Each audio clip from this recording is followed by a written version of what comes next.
శాసన మండలిలో మాటల యుద్ధం నడిచింది. విద్యార్థులకు ఫీజు రియంబర్స్మెంట్ డబ్బులు మొత్తం ఇచ్చారా అంటూ శాసన మండలి విపక్ష నేత బొత్స సత్యనారాయణ నిలదీశారు. 80% మందికి పైగా విద్యార్థులకు 7 నుంచి 8,000 రూపాయలు మాత్రమే ఇచ్చారని రికార్డుల ప్రకారమే మాట్లాడమన్న బొత్స ప్రశ్నోత్తరాల్లో 2 అంశాలపై చర్చ నడిచిందన్నారు. భూములు 99 పైసలకే ఇవ్వడంపై ప్రశ్నించామని, కానీ ప్రభుత్వం నుంచి సరైన సమాధానం రాలేదని అన్నారు. తల్లికి వందనం డబ్బుల్లో పూర్తిగా తల్లుల ఖాతాల్లో జమ కాలేదని బొత్స సత్యనారాయణ తెలిపారు. మేం బాధ్యతారాహిత్యంగా వివరాలు లేకుండా ఏ విషయాన్ని ప్రశ్నించమని, ఇప్పటికైనా ప్రభుత్వం బుద్ధి తెచ్చుకుని అధికారులతో ఎంక్వైరీ చేయించాలని సూచించారు.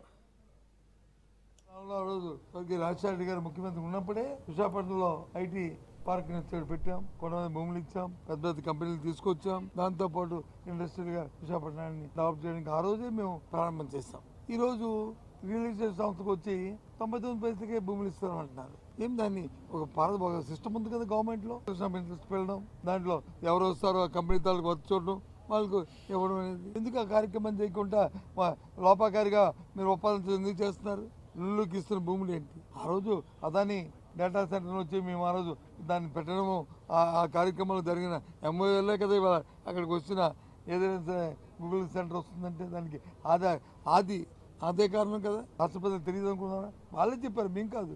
ఎవరైనా సరే ముఖ్యమంత్రి కుటుంబ సభ్యులు వచ్చి ఇంత దోపిడీని 5,000 కోట్ల రూపాయలు సంబంధించిన భూములు ఇచ్చి ప్రయత్నం చేస్తారండి?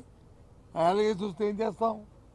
నో ఇది సాంప్రదాయం కాదని చెప్పి పక్క పెడతాం. స్వయంగా ఆ సంస్థ గీతం సంస్థ అధినేతే కాదు 5,000 కోట్లు కాదు 1,000 కోట్లు దాని అంటే 1,000 కోట్లు అంటే ఏమీ కాదు అని ఆ రకంగా సమాధానం. కానీ రాష్ట్రపతి అందరినీ కోరుతున్నాను, చూడమంటున్నాను వాళ్ళ తత్వం ఉందో ఏ రకంగా దోపిడీ జరుగుతుంది ఈ రాష్ట్రంలో. సామాన్యులకి పెన్షన్ ఇచ్చే 60 సంవత్సరాలు నిండిన వృద్ధులకి ఎవరైతే అర్హత వాళ్ళకి, ఎవరైతే భర్తలు చనిపోయినా కొత్త పెన్షన్ ఒకటి ఇచ్చారా అని అడిగాం, లేదు సమాధానం. ఎంతసేపు ఎప్పుడు ఇస్తారంటే సమాధానం, ఎప్పుడు ఇస్తారని సమాధానం లేదు, ఇచ్చారంటే సమాధానం లేదు. సమాధానం ఈ ప్రభుత్వం తాలూకా చిత్తశుద్ధి, ఈ ప్రభుత్వాల పరిపాలన విధానం ఏ విధంగా ఉందో రాష్ట్ర ప్రధానికి ఆలోచించమని కోరుతున్నాను. ఆ సభ్యులు మా అధికార పక్షం వాళ్ళు ఏం మాట్లాడారు?